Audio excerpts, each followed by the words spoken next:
Time యూపీఎస్సీకి tuitions only in Tirumala IAS institute Chaitanyapuri. Call చేసి ఇప్పుడే జాయిన్ అవ్వండి. ఏపీ మాజీ ముఖ్యమంత్రి వైఎస్ఆర్ కాంగ్రెస్ పార్టీ అధినేత వైఎస్ జగన్మోహన్ రెడ్డి రాప్తాడు నియోజకవర్గంలో పర్యటించారు. ఇటీవల హత్యకు గురైన పార్టీ నేత కురవ లింగమయ్య కుటుంబాన్ని పరామర్శించి ధైర్యాన్ని చెప్పారు.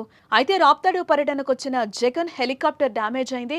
జగన్ వస్తున్నాడని తెలిసి భారీగా తరలివచ్చారు వైసీపీ కార్యకర్తలు. ఇక హెలిప్యాడ్ దగ్గర జగన్ వచ్చి హెలికాప్టర్ దిగ్గానే దాని మీదకు దూసుకుపోయారు. దీంతో స్వల్పంగా హెలికాప్టర్ దెబ్బతింది. ఈ పరిణామాలతో తిరిగి బెంగళూరు అదే హెలికాప్టర్లో వెళ్లడం ప్రమాదమని జగన్ కు సూచించారు పైలట్లు. దీంతో రోడ్డు మార్గాన బెంగళూరుకు బయలుదేరి వెళ్లారు వైఎస్ జగన్.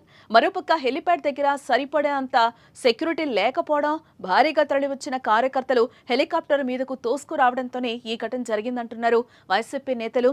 Z+ సెక్యూరిటీలో ఉన్న వైఎస్ జగన్మోహన్ రెడ్డికి తగినంత భద్రత కల్పించడంలో ప్రభుత్వం ఉద్దేశపూర్వకంగా వ్యవహరిస్తోందని ఆరోపిస్తున్నారు.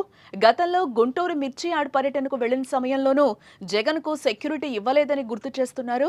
దీనిపై ఇప్పటికే 2 సార్లు ప్రధాని నరేంద్ర మోదీకి లేఖ రాశారు వైఎస్ జగన్.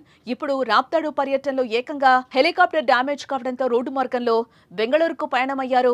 ఇప్పటికైనా జగన్ సెక్యూరిటీపై ప్రభుత్వం ఆలోచించాలని అంటున్నారు.